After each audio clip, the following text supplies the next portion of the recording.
Hello dear students, প্রত্যেক শ্রেণীর student হোক সেটা 9, 10, intermediate first year, second year, even চাকরি প্রত্যাশী সবার মধ্যে একই ধরনের ভয় বা ভীতি কাজ করে। সেটা হচ্ছে ট্রান্সফরমেশনের যে একটা পার্ট, সিম্পল, কমপ্লেক্স, কম্পাউন্ড।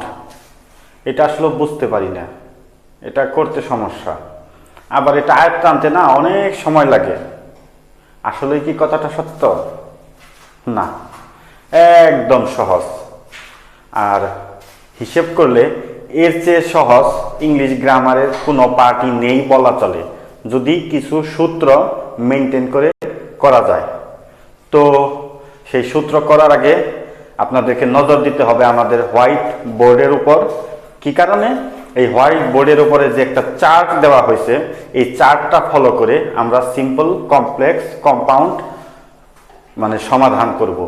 আর এই চার্টটা আপনাদের কাছে রেখে দিতে হবে, তা না হলে আমি আসলে আপনাদেরকে ভালোভাবে বোঝাইতে সক্ষম হব না।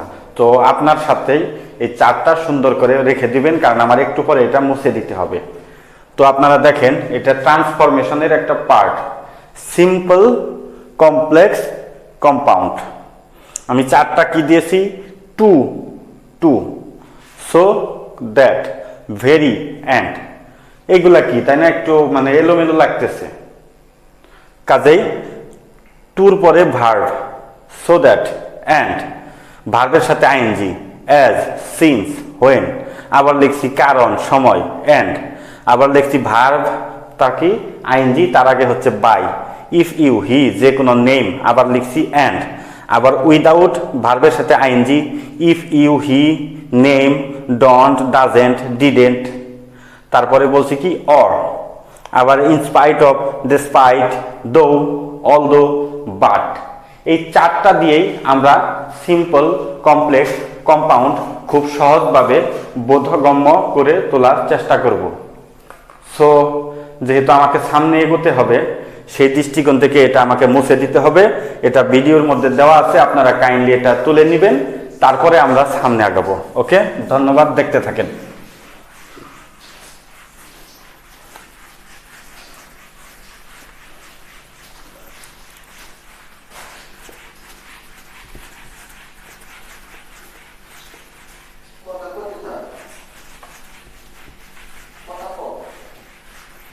দেখেন, আমরা যদি সিম্পল, কমপ্লেক্স, কম্পাউন্ড করতে যাই, সবার আগে আমাদেরকে যে বিষয়টা সম্পর্কে মোটামুটি ধরনের একটা ধারণা নিতে হবে, সেটা হচ্ছে ক্লজ। ক্লজ অর্থ কি? বাক্যাংশ। আবার বাক্যাংশ মানে কি? বাক্যের একটি অংশ বা যে কোনো অংশ। That's mean part of a sentence. এই ক্লজটা হচ্ছে প্রাথমিকভাবে মানে মূল যে ক্লজটা, যেমন এখানে অ্যাডজেক্টিভ ক্লজ, অ্যাডভার্বিয়াল ক্লজ, সেদিকে আমি যাব না।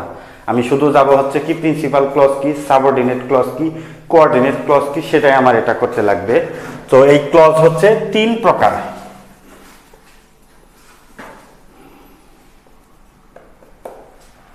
এই 3 প্রকার ক্লজের মধ্যে প্রথমটা হচ্ছে প্রিন্সিপাল ক্লজ।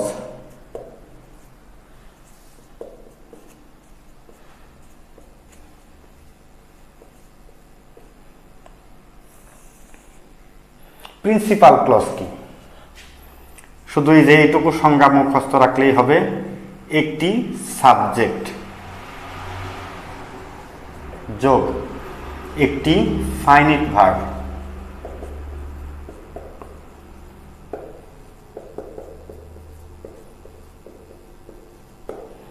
দেখেন, অর্থাৎ যে ক্লজের মধ্যে একটি সাবজেক্ট থাকবে, অর্থাৎ একাধিক সাবজেক্ট এখানে থাকা যাবে না, সাথে একটি ফাইনিট ভার্ব থাকবে। অর্থাৎ ভার্ব একাধিক থাকতে পারে, সেটা সমস্যা না, কিন্তু ফাইনিট ভার্ব একটি থাকবে, সেটাকে বলা হয় হচ্ছে প্রিন্সিপাল ক্লজ। এখন ফাইনিট ভার্ব জিনিসটা কি, সেটা আমাদেরকে আগে বুঝে নিতে হবে। তাহলে আমি একটা সেন্টেন্স লিখি, আশা করি বুঝতে পারবেন। He eats rice. আবার লিখলাম হি ডাজেন্ট ইট রাইস। আবার লিখলাম he is eating rice. He can eat rice. এখন এই সেন্টেন্সগুলোর মধ্যে যে ভার্বগুলো আছে সেদিকে যদি আমরা ব্ল্যাক আউট করি, সেটা হচ্ছে কি ইটস। এখানে কি কি ভার্ব আছে সেটা হচ্ছে ডাজেন্ট, এখানে আছে ইট, আবার এখানে আছে ইজ, আবার এখানে আছে ইটিং, আবার এখানে আছে ক্যান, আবার এখানে আছে ইট। একটু খেয়াল করে দেখেন এই ভার্বগুলোর জন্মগত অর্থ কি। জন্মগত অর্থ বলতে কি, যেমন আমরা যখন এই যে প্রেজেন্ট, পাস্ট পার্টিসিপলগুলো শিখতে থাকি তখন কি, যেমন গো এইভাবে লেখা থাকে না, গো, এটার অর্থ হচ্ছে কি যাওয়া। অর্থাৎ ভার্বের প্রেজেন্ট ফর্মের বেজ যে ফর্মটা সেইটা কি, যেমন ইটস, এখানে ইটস এর বেজ ফর্ম হচ্ছে ইট। এখানে ডাজেন্ট, এটার বেজ ফর্ম হচ্ছে ডু। আবার এখানে ইট, এটার বেজ ফর্ম হচ্ছে ইট। আবার ইজ, এটার বেজ ফর্ম হচ্ছে বি। ইটিং, এটার বেজ ফর্ম হচ্ছে কি ইট। আবার ক্যান, এটার বেজ ফর্ম হচ্ছে ক্যান, আর ইটের বেজ ফর্ম হচ্ছে কি ইট। একটু লক্ষ্য করলে দেখতে পারবেন, যেমন ইজ তার বেজ ফর্মের সাথে কি লাগিয়েছে, এস লাগিয়েছে। আবার দেখেন ডাজেন্ট, এটা ডু হচ্ছে বেজ ফর্ম, তার সাথে কি হচ্ছে ইএস যুক্ত করেছে। তারপরে ইট, এখানে ইটটা ঠিকই আছে, তাই না, এটা কিন্তু বেজ ফর্ম থেকে একটু সরেনি। আবার ইজ, তার বেজ ফর্ম থেকে কি হচ্ছে বি, সেটা নেই। ইটিং, তার বেজ ফর্ম হচ্ছে কি ইট, তার সাথে কি করে নিয়েছে আইএনজি যুক্ত করে নিয়েছে। আবার দেখেন ক্যান, এটা বেজ ফর্ম আছে কিন্তু এটাকে চাইলেই কিন্তু, যদি এটা প্রেজেন্ট ফর্ম এই জন্য ক্যান, কিন্তু পাস্ট ফর্ম হলে কি হতো কুড। কিন্তু এই যে ক্যানের পরে যে ইট, এই ইটকে কিন্তু মনে করেন যে বেজ ফর্মই বসাতে হবে, কোনো চেঞ্জ করার সুযোগ নেই। এতক্ষণ এটা বোঝানোর একটাই উদ্দেশ্য, যে ভার্বকে তার সাবজেক্ট কোন পার্সন অথবা কোন টেন্স তার উপর ভিত্তি করে মূল ফর্ম বা বেজ ফর্ম থেকে পরিবর্তন ঘটানো যায় তাকে বলা হয় হচ্ছে ফাইনিট ভার্ব। আবার যে ভার্বকে কোনো অবস্থাতেই বেজ ফর্ম বা মূল ফর্ম বা আমরা যেটা বলেছি যে জন্মগত যে অর্থ সেটাকে কোনোভাবে, অর্থাৎ টেন্সের কারণেও পরিবর্তন করা যায় না, আবার সাবজেক্ট কোন পার্সন সেটার উপর ভিত্তি করেও পরিবর্তন করা যায় না, সেটাকে বলা হয় হচ্ছে নন ফাইনিট ভার্ব। আপনি এখানে যদি খেয়াল করেন ক্যানের পরে অবশ্যই ইট বসাইতেই হবে ভার্বের বেস ফর্ম। আবার এই যে ডাজেন্ট, এরপরে বেস ফর্ম বসাইতেই হবে। কিন্তু এই যে দেখেন ডাজেন্টের দিকে তাকিয়ে দেখেন, এই ডাজেন্ট প্রেজেন্ট ফর্ম হয়েছে বলে ডাজেন্ট, কিন্তু এটা যদি আমাকে পাস্ট ফর্ম করতে হতো তাহলে এখানটাকে করতে হচ্ছে ডোন্ট। আবার ইটস, এটা বেস ফর্ম হচ্ছে ইট, এটা প্রেজেন্ট ফর্ম, এই জন্য ইট তার সাথে এর যোগ হয়েছে। কেন যোগ হয়েছে, সাবজেক্ট হচ্ছে থার্ড পারসন সিঙ্গুলার নাম্বার, অর্থাৎ মূল ফর্ম থেকে সরানো যায়নি। কিন্তু ক্যান, এটা প্রেজেন্ট ফর্ম হয়েছে বলে ক্যান, পাস্ট ফর্ম হলে হতো কি কুড। কিন্তু ইট, এটাকে কোনোভাবেই বেস ফর্ম থেকে সরানোর অধিকার নাই বা পরিবর্তন করা যায় না, এই জন্য এটা হচ্ছে নন ফাইনিট ভার্ব। তাহলে ফাইনিট ভার্ব কাকে বলে আমরা শিখলাম, সেটা হচ্ছে কি, যে ভার্বকে টেন্স এবং ওই ভার্ব এর সাবজেক্ট কোন পার্সন তার উপর ভিত্তি করে মূল ফর্ম থেকে সরানো যায় বা পরিবর্তন ঘটানো যায় তাকে বলা হয় হচ্ছে ফাইনিট ভার্ব। আর কোন অবস্থাতে যদি পরিবর্তন করা না যায় তাহলে তাকে বলা হয় নন ফাইনিট ভার্ব। এখন এটা আরেকভাবে আপনি বুঝতে পারবেন যে নন ফাইনিট ভার্বের ক্ষেত্রে সাধারণত মোডাল অক্সিলারিজ গুলো যেগুলো থাকে, মোডাল অক্সিলারি, সেটা হচ্ছে কি can, could, may, might, should, would, need, dare, এদের পরে যে ভার্বগুলো হয় এটা অবশ্যই বেস ফর্মের থেকে সরানো যাবে না। এর পরবর্তী যে ভার্ব, আবার ডু, ডাজ, ডিড, এরপরে যদি কোনো মেইন ভার্ব বসানো হয় সেটাকে কোনোভাবেই মানে বেস ফর্ম থেকে সরানো যাবে না। আবার টু প্লাস ভার্ব, এরপরে যদি কোনো ভার্ব হয় সেটাকে বেস ফর্ম থেকে কোনোভাবেই সরানো যাবে না। এছাড়া বাকি যত ভার্বগুলো আছে সেটাকে টেন্সের কারণে, সাবজেক্ট কোন পার্সন এই কারণে মূল ফর্ম থেকে সরানো যাবে বা যায়। তাহলে আমরা সংজ্ঞাটা কি শিখেছি? এখন ফাইনিট ভার্ব খুব ভালোভাবে শিখেছি। একটি সাবজেক্ট, একটি ফাইনিট ভার্ব যদি কোনো সেন্টেন্সে থাকে সেটাই হচ্ছে কি প্রিন্সিপাল ক্লজ। যেমন আমি একটা সেন্টেন্স লিখতে পারি, he is too weak to do it. এখানে দেখেন ইজ একটা ভার্ব, ডু একটা ভার্ব, তারপরেও দেখেন এটা কিন্তু হচ্ছে কি প্রিন্সিপাল ক্লজ। কি কারণে? এই সেন্টেন্সে কিন্তু হি এটা বাদে আর কোনো সাবজেক্ট নেই, আছে নাই। এবার দেখি ভার্ব, ভার্ব আছে দুইটা, কিন্তু দুইটা থাকলেও ফাইনিট ভার্ব কিন্তু আছে একটা, কারণ এই যে টুর পরে যে ডু এটা বেস ফর্ম থেকে কোনোভাবে সরাতে পারবেন না, কাজে এটা ফাইনিট ভার্ব না, এটা নন ফাইনিট ভার্ব। এই জন্য এটা হচ্ছে কি একটা ভার্বই আছে, সেটা হচ্ছে কি ইজ। এখানে হি হয়েছে এই জন্য হচ্ছে ইজ, যদি আই হতো তাহলে এম হইতো, উই হইলে আর হইতো, প্রেজেন্ট বলে ইজ, পাস্ট ফর্ম হলে এখানে ওয়াজ হয়ে যেত। কিন্তু এই টুর পরে যে ডু এটাকে কোনোভাবে চেঞ্জ করা যাবে না, কাজেই একটা সাবজেক্ট একটা ফাইনিট ভার্ব, এটা হচ্ছে প্রিন্সিপাল ক্লজ। এখন আর একটা জিনিস দেখেন, এইটারই সংজ্ঞা আমি লিখবো সিম্পল সেন্টেন্সের ক্ষেত্রে। দেখেন একই সংজ্ঞা, অর্থাৎ সিম্পল সেন্টেন্স কাকে বলে? একটা সাবজেক্ট একটা ফাইনিট ভার্ব থাকলে সেটাকে বলা হয় হচ্ছে সিম্পল সেন্টেন্স। এই জন্য আমি বলছি আগে ক্লজ বোঝাইতে হবে। এরপরে যেটা আছে প্রিন্সিপাল ক্লজ এর পরে, সেটা হচ্ছে subordinate clause. Subordinate clause, subordinate মানে হচ্ছে কি একটি অধীনস্থ। যেমন এইটার সংজ্ঞাটা হচ্ছে একটি প্রিন্সিপাল ক্লজ। এখন তো আমরা প্রিন্সিপাল ক্লজ শিখে গেছি, তাই না? একটি প্রিন্সিপাল ক্লজ যোগ এই প্রিন্সিপাল ক্লজের অধীনে একটা বাক্য।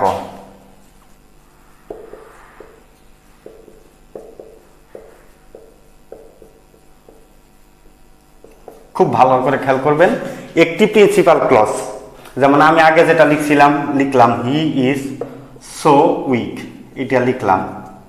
দেখেন একটা সাবজেক্ট, ফাইনিট ভার্ব কয়টা? একটা, তার মানে এটা প্রিন্সিপাল ক্লজ।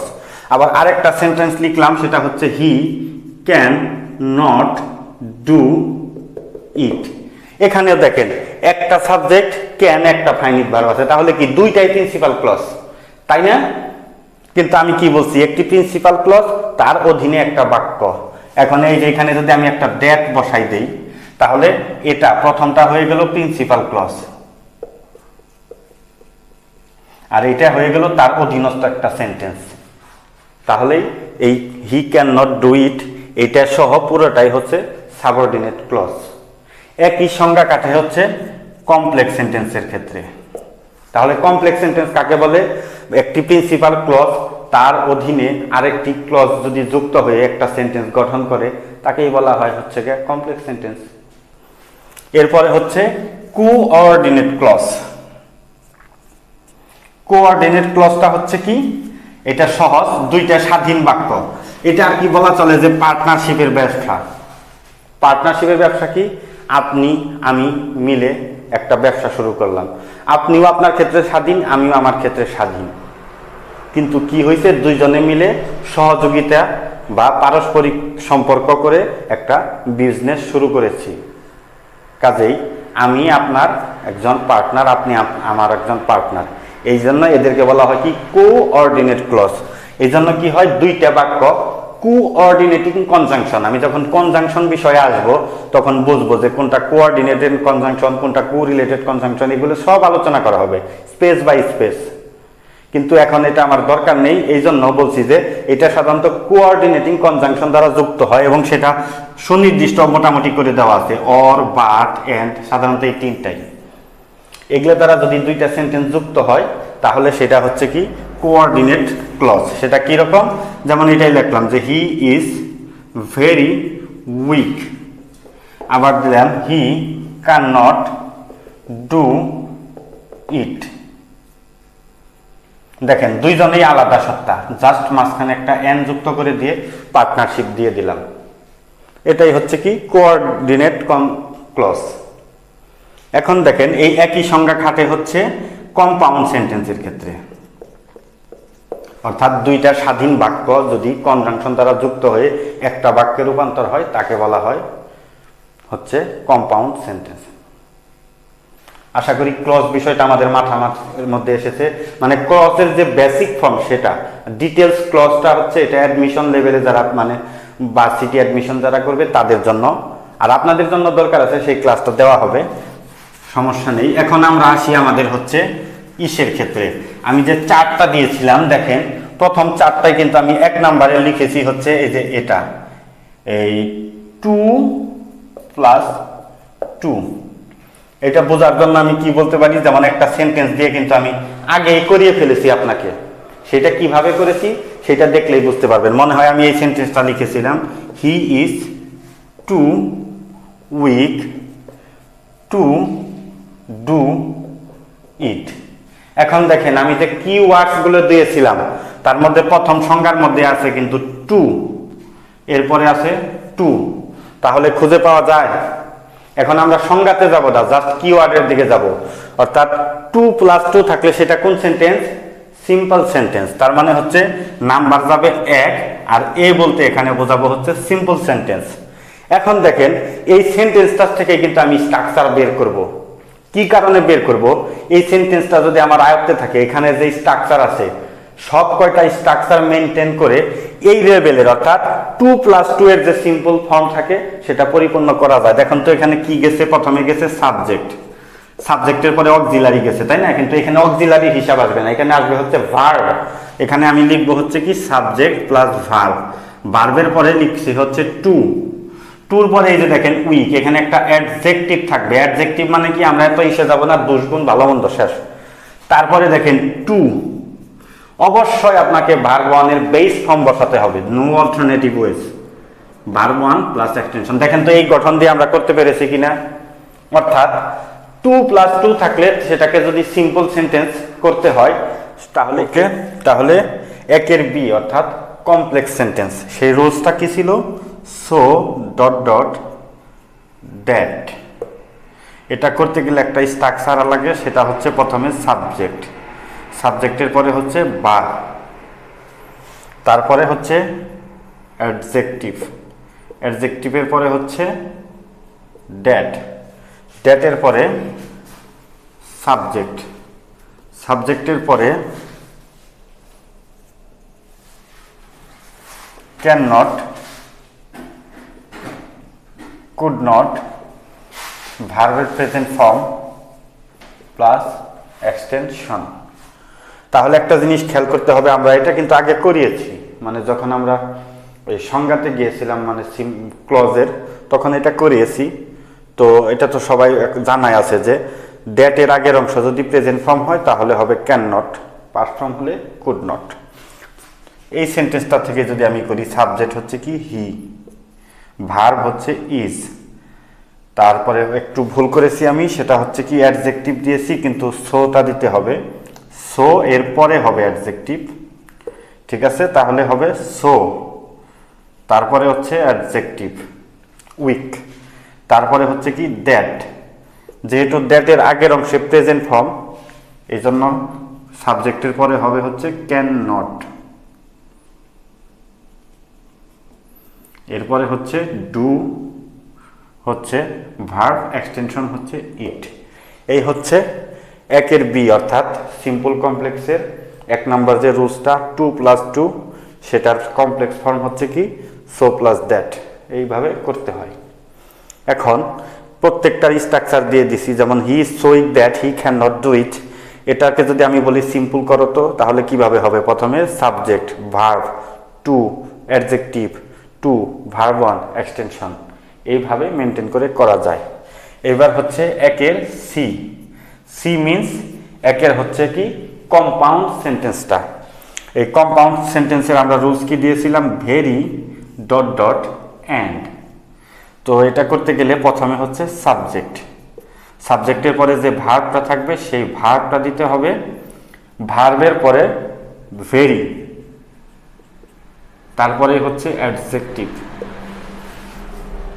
তারপরে হচ্ছে অ্যান্ড, তারপরে হচ্ছে সাবজেক্ট। সাবজেক্টের পরে ওই যে আগের মতো প্রথম অংশ প্রেজেন্ট ফর্ম হলে হচ্ছে ক্যান নট, আর পাস্ট ফর্ম হলে কুড নট, ভার্বের বেস ফর্ম প্লাস এক্সটেনশন। তাহলে সাবজেক্ট হচ্ছে কি হি, ভার্ব হচ্ছে ইজ, তারপরে রোলসের হচ্ছে কি ভেরি, তারপরে হচ্ছে কি অ্যান্ড। ঠিক আছে, হি ইজ ভেরি, এরপরে অ্যাডজেক্টিভ, অ্যাডজেক্টিভটা কি হচ্ছে এখানে উইক, তারপরে হচ্ছে অ্যান্ড, তারপরে হচ্ছে he can not do it. এই হচ্ছে প্রথম যে আমরা চার্টের যে প্রথম রুলসটা দিয়েছি সেটার হচ্ছে simple, complex, compound. He is very weak and he can not do it. মানে প্রথমে সাবজেক্ট, তারপরে ভার্ব, তারপরে ভেরি, অ্যাডজেক্টিভ, তারপরে অ্যান্ড, তারপরে আবার subject, can not, could not. আর এইভাবে সমস্যা হলে সংজ্ঞা তো আছে আমাদের কাছে। এখন আমরা যাব রুলস নাম্বার 2-তে।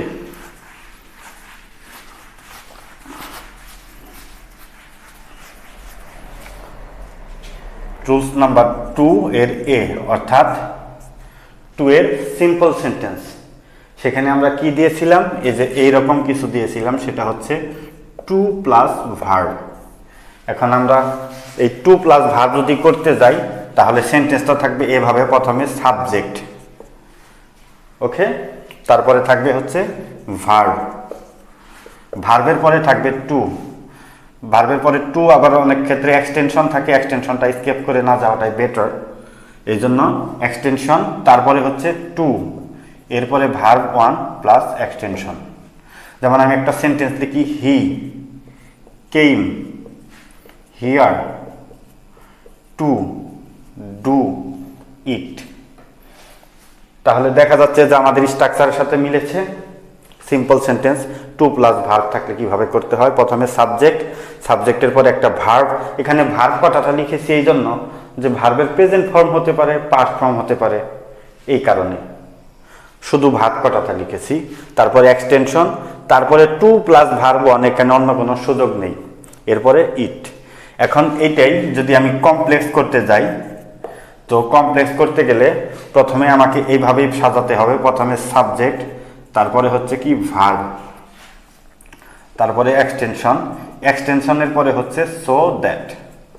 এই সো দ্যাট, এখানে রুলসটা মেন কথা কি শেখানো হয়েছিল, সেটা হচ্ছে কি সো দ্যাট, সো দ্যাট। এরপরে আমাকে একটা সাবজেক্ট দিতে হবে, সাবজেক্টের পরে সো দ্যাটের আগে যদি প্রেজেন্ট ফর্ম হয় তাহলে ইচ্ছা মতো ক্যান অথবা মে যে কোনো একটা ব্যবহার করা যায়, ক্যান অবলিক মে। আবার সো দ্যাটের আগে অংশ যদি পাস্ট ফর্ম হয় তাহলে ব্যবহার করতে হবে কুড অথবা মাইট, এবং অবশ্যই ভার্ব 1 এর পরে এক্সটেনশন। তাহলে আমরা সেন্টেন্সটা করে দেখি মিলে কিনা। সাবজেক্টের জায়গায় হচ্ছে কি হি, ভার্বের জায়গায় হচ্ছে কি কেম, তারপরে হচ্ছে হিয়ার, এরপরে রুলস অনুযায়ী সো দ্যাট। এখন আমার টু ডু ইট এই অংশে কোনো সাবজেক্ট নেই, কিন্তু আমাকে বুঝে নিতে হবে যে প্রথম সাবজেক্টেই এই কাজটা করেছে, কাজে এটাকে আবার করাবো হি। এখন সো দ্যাটের আগের অংশ আছে পাস্ট ফর্ম, এই জন্য কুড অথবা মাইট এর যে কোনো একটা ব্যবহার করব, কুড অবলিক মাইট, যার যেটা ইচ্ছা, হি কুড, তারপরে ডু ইট। আর এটাকে যদি আমি কম্পাউন্ড করতে যাই, কম্পাউন্ড করতে গেলে প্রথমে জাস্ট সাবজেক্ট, ভার্ব, এক্সটেনশন, তারপরে হচ্ছে অ্যান্ড, অ্যান্ডের পরে আমি এখানে লিখে দিব হচ্ছে সেকেন্ড সেন্টেন্স। এটা লেখার একটা কারণ আছে, আমি সেকেন্ড সেন্টেন্স দিয়ে জোড়াতালি দিলাম কেন, তাই না? এখন যদি আমার 2 প্লাস ভার্বকে যদি করতে যাই, মনে করো এটা আমার নেই, এই সেন্টেন্সটা আমার কাছে নেই,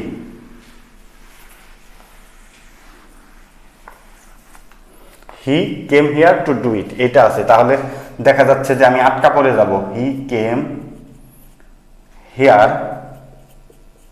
অ্যান্ড আমি ডু ইট লিখতে পারি, তাই পারি না? কিন্তু এটা কিন্তু ভুল। কি কারণে? প্রথম অংশ পাস্ট ফর্ম হয়েছে কিন্তু আমি লিখছি সেকেন্ড সেন্টেন্স, আমার সেন্টেন্স কোথায়? এটা একটা কোশ্চেন থাকা যায়। এই জন্য এটা লেখার উদ্দেশ্য একটাই, সেকেন্ড সেন্টেন্সটা প্রথম সেন্টেন্সের উপর ভিত্তি করে, এই যে টুর উপর ভিত্তি করে তোমাকে বানাতে হবে, অর্থাৎ সাবজেক্ট ভার্ব এক্সটেনশন দিয়ে। এই জন্য আমি এখানে দিব হচ্ছে কি সাবজেক্ট ভার্ব এক্সটেনশন। এখন দেখো, অ্যান্ড হি ডিড ইট। আবার যদি কমপ্লেক্স থেকে আসতো তাহলে কি হইতো, he came here and he could do it, মানে এটা ইচ্ছা স্বাধীন। এই জন্য সাবজেক্ট ভার্ব এক্সটেনশন রেখেছি তোমার সুবিধা মতো।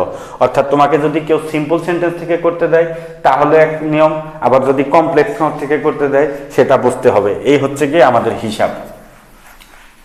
এখন যাব আমরা হচ্ছে রুলস নাম্বার 3-তে, 3A। 3-তে আমরা বলেছিলাম এইরকম, ভার্ব 1 যোগ ING.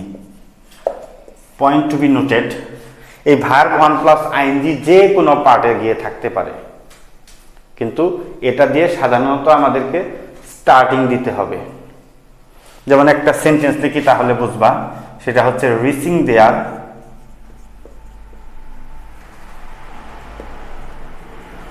reaching there I saw a bird।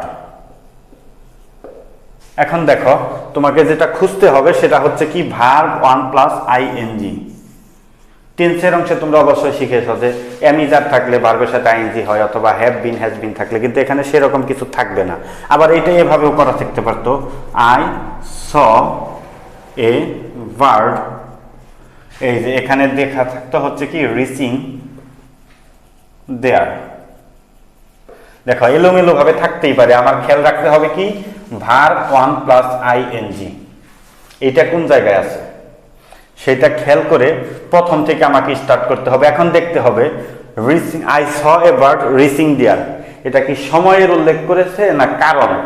এমন কি হয়েছে যে তুমি সেখানে যাওয়ার কারণে পাখি দেখছো, অথবা এমন কি হয়েছে যে তুমি যে সময় সেখানে গিয়েছ তখন পাখিটা দেখেছ? যদি সময় উল্লেখ করে তখন তোমাকে ব্যবহার করতে হবে when, আর যদি কোনো কারণ উল্লেখ করে তখন as অথবা since। সো আমার প্রথম কাজ হবে হচ্ছে কি when বসালাম। when বসানোর পরে আমার যে কাজটা হবে সেটা হচ্ছে কি ভার্ব 1 আইএনজি বাদে অন্য যে একটা পার্ট আছে, মানে ক্লজ আছে। এখন দেখো ক্লজটা কেন লাগে, অন্য যে ক্লজ আছে সেইটা কোন টেন্স? যেমন আই স এ বার্ড, এটা হচ্ছে ভার্বের আইএনজি বাদের অংশ, এটা হচ্ছে পাস্ট টেন্স। তাহলে আমাকে এইটুকুকেও হচ্ছে পাস্ট টেন্সে রূপান্তর করতে হবে। তো পাস্ট টেন্সের গঠনটা কি, এই যে দেখো টেন্স কেন লাগে এখন ভালো করে দেখো, সেটা হচ্ছে কি প্রথমে সাবজেক্ট। সাবজেক্ট মানে বোঝাই যাচ্ছে যে কাজটা আমি করছি আই। এরপরে হচ্ছে কি ভার্বের পাস্ট ফর্ম লাগে রিচিং, এটার পাস্ট ফর্ম কি রিচড।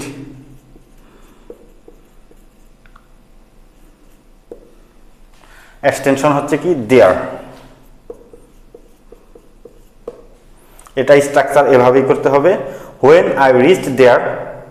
এরপরে যে পার্টিসিপল এটাকে বলা চলে, কিন্তু পার্টিসিপল আমরা আলোচনা করতেছি না, কারণ অনেক আছে এখানে। পার্টিসিপল বোঝাইলে যখন প্রেজেন্ট পার্টিসিপল না পাস্ট পার্টিসিপল নাকি পারফেক্ট পার্টিসিপল, অথবা এটা কি জিরান্ট কি না, অনেক ঝামেলা আছে, এই জন্য এইদিকে যাচ্ছি না। ভার্ব 1 আইএনজি শুধু এখানে থেকে যাচ্ছি। সো আই রিচড দেয়ার। এখন পার্টিসিপল বা এই ভার্ব 1 আইএনজি বাদে যে অংশটুকু আছে সেটা হুবহু লিখে দিলেই হবে। সেটা কি আছে, I saw a bird, I saw a bird. এবার দেখো তাহলে এটা হয়ে গেছে। এটা হচ্ছে কি 3B মানে কমপ্লেক্স সেন্টেন্স। এখন 3-এর সি মানে হচ্ছে কম্পাউন্ড সেন্টেন্স যদি করা যায় তাহলে হচ্ছে কি দুইটা সেন্টেন্স আছে এখানে, বোঝাই যাচ্ছে তাই না? মানে দুইটা সেন্টেন্স রূপান্তর করতে হবে। মনে করো এটা থেকে আমি করলাম, এটা থেকে যদি আমি করি আই রিচড দেয়ার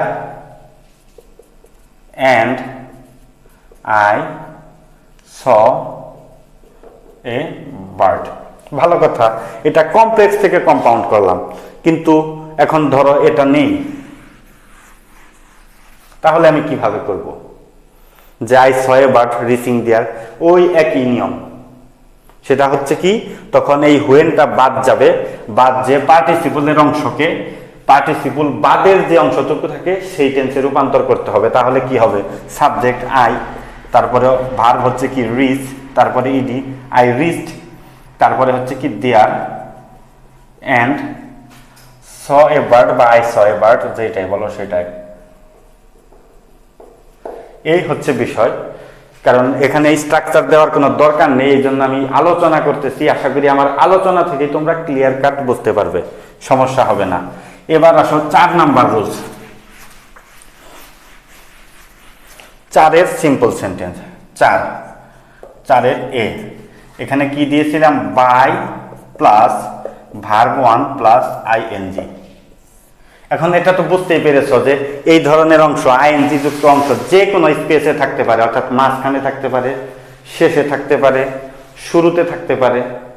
তোমার এটা নিয়ে কাজ করতে হবে, কিন্তু এটা নিয়ে যখন কাজ করবে তোমাকে দেখতে হবে এই ভার্ব 1 আইএনজি এই অংশটুকু বাদে যে আরেকটা সেন্টেন্স আছে বা ক্লজ আছে, ওই ক্লজটা কোন টেন্সে, ওই ক্লজটা যে টেন্সে থাকবে, এই মানে আগে যেটা করাইলাম ভার্ব 1 প্লাস আইএনজি, এরপরে যেটা করাবো without plus verb 1 plus ING, এখন যেটা করাবো by plus verb 1 plus ING, এই অংশটুকুকে ওইভাবেই করতে হবে। মানে কি, এই অংশটুকু বাদের অংশ যে টেন্স সেই হিসাবে। তাহলে মনে করো এটাই দেখলাম যে বাই, মনে করো কমপ্লিটিং স্টাডি,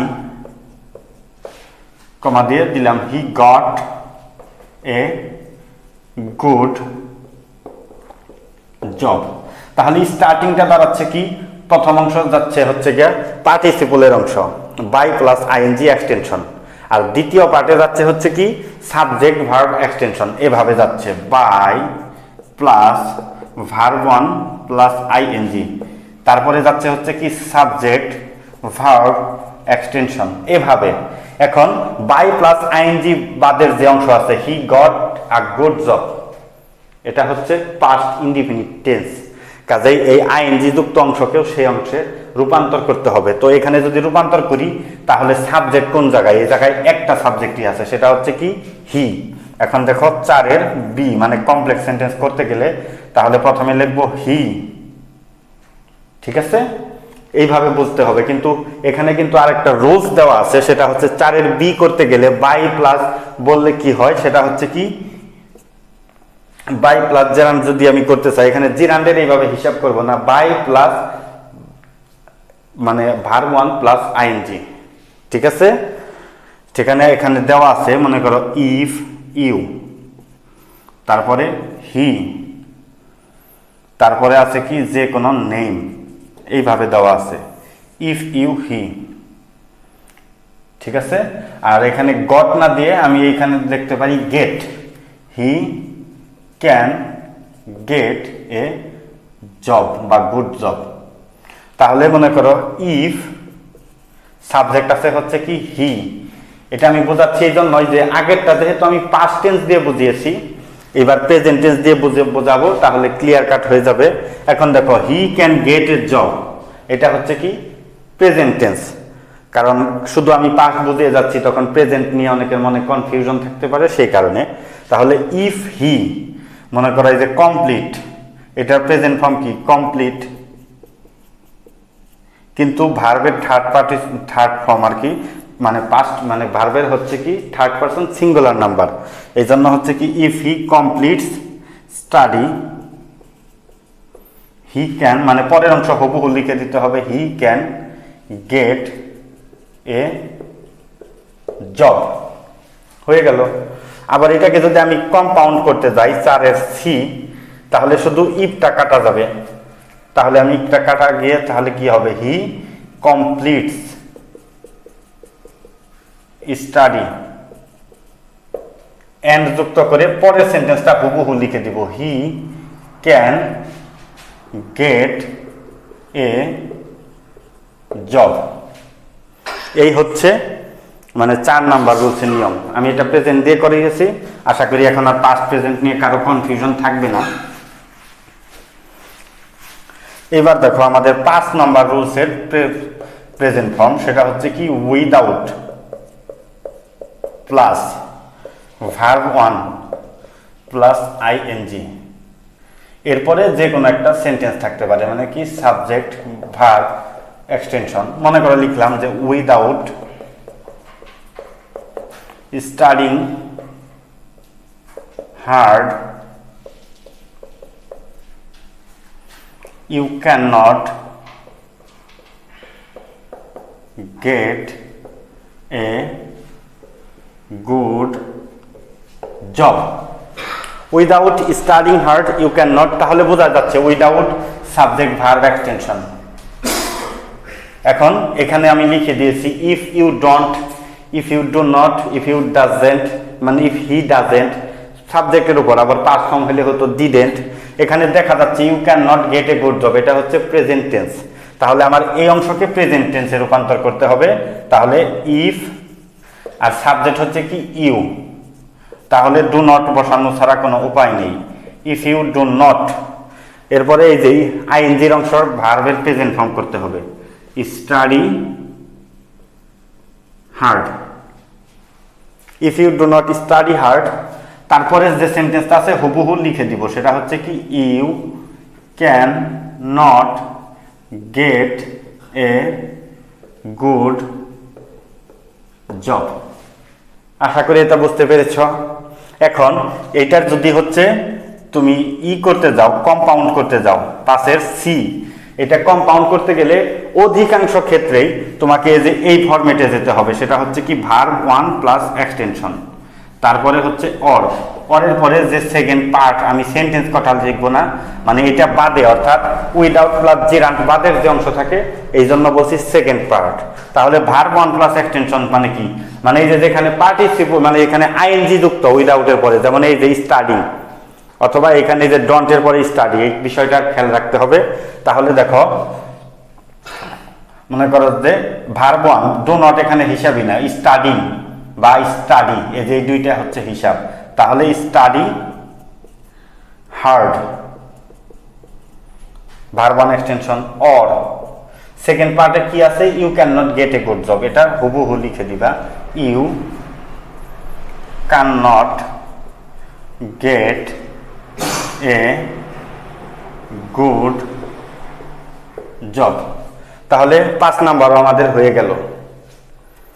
এখন 6 নাম্বারটা,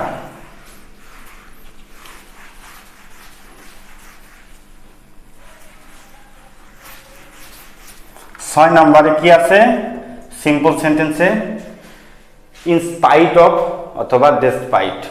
এখন এটা 3 ভাবে হইতে পারে, সেটা হচ্ছে কি in spite of plus possessive, এটা থাকতে পারে। আবার থাকতে পারে in spite of plus being, এরপরে হচ্ছে অ্যাডজেক্টিভ থাকতে পারে। অথবা এভাবে থাকতে পারে ইন স্পাইট অফ হ্যাভিং, এখানে মনে করো যে একটা নাউন থাকতে পারে বা যে কোনো নাম থাকতে পারে, এভাবে থাকবে।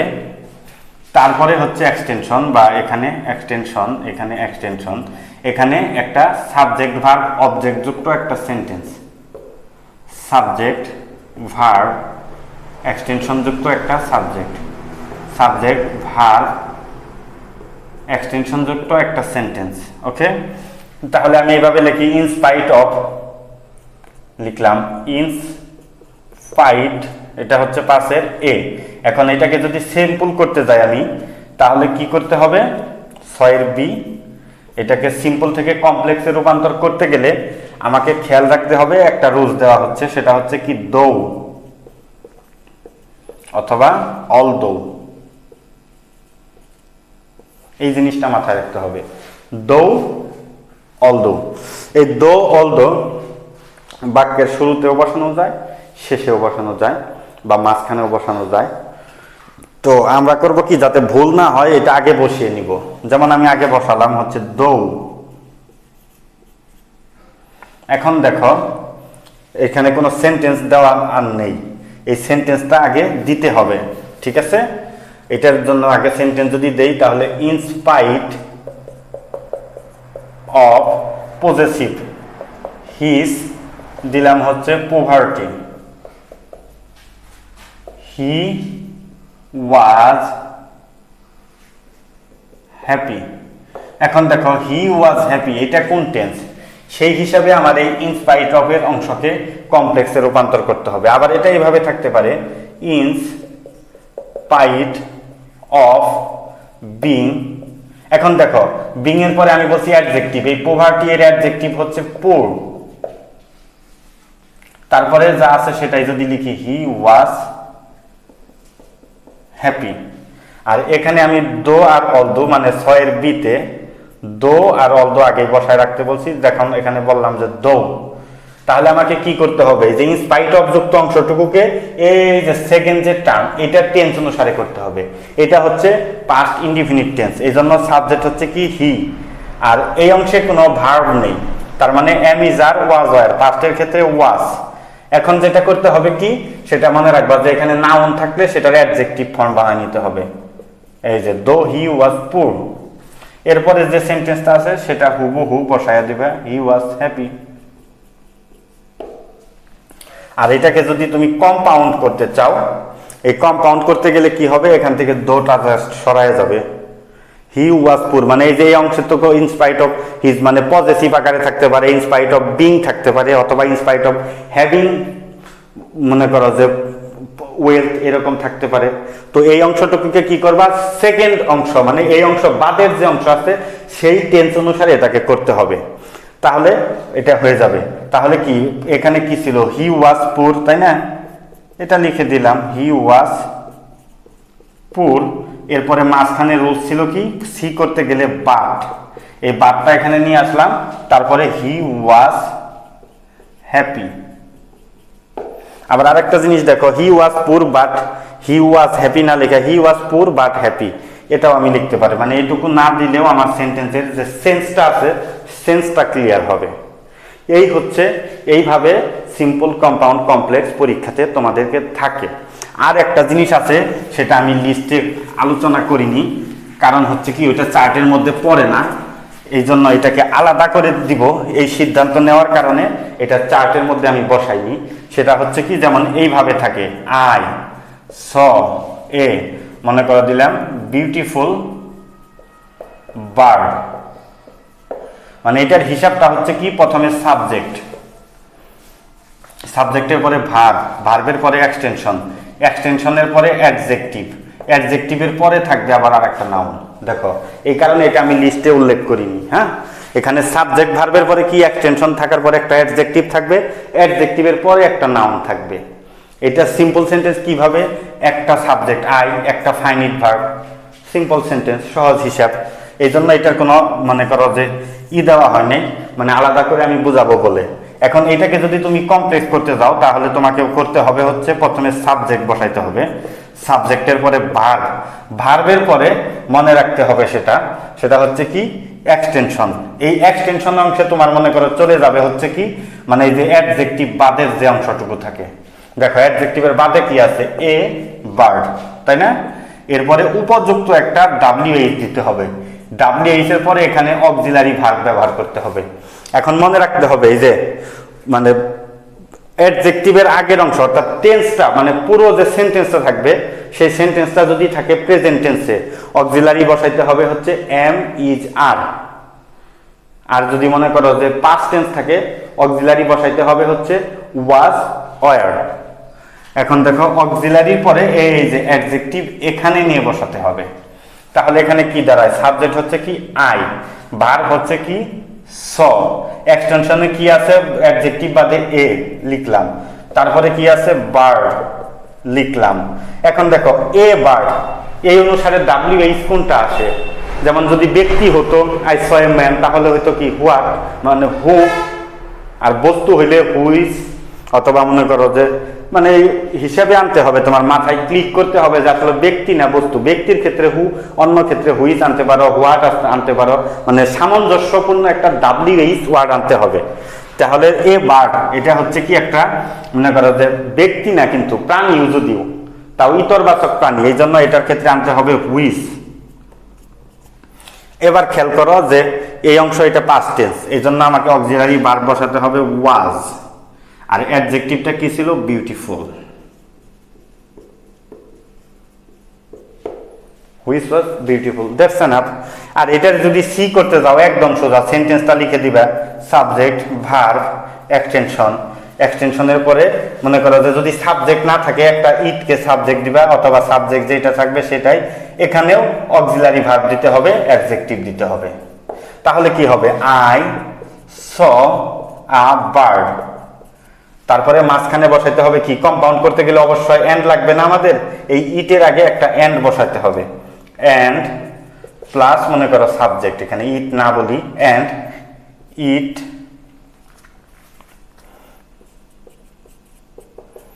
ওয়াজ বিউটিফুল। এই নিয়মগুলো যদি করা যায় তাহলে একদম ক্লিয়ার, সিম্পল, কম্পাউন্ড, কমপ্লেক্স। তারপরে যদি কারো কোনো সমস্যা থাকে অবশ্যই কমেন্ট বক্সে জানানোর জন্য অনুরোধ করা হলো। আর তাছাড়া আমি তো সংজ্ঞা শিখিয়েই দিয়েছি, হঠাৎ করে দেখা যাচ্ছে তোমার মধ্যে ঘাপলা তৈরি হচ্ছে যে আসলে কোন রুলস হবে, তখন তুমি মনে করো যে সংজ্ঞায় ফিরে যাবে। ভালো থাকবে সবাই, আল্লাহ হাফেজ।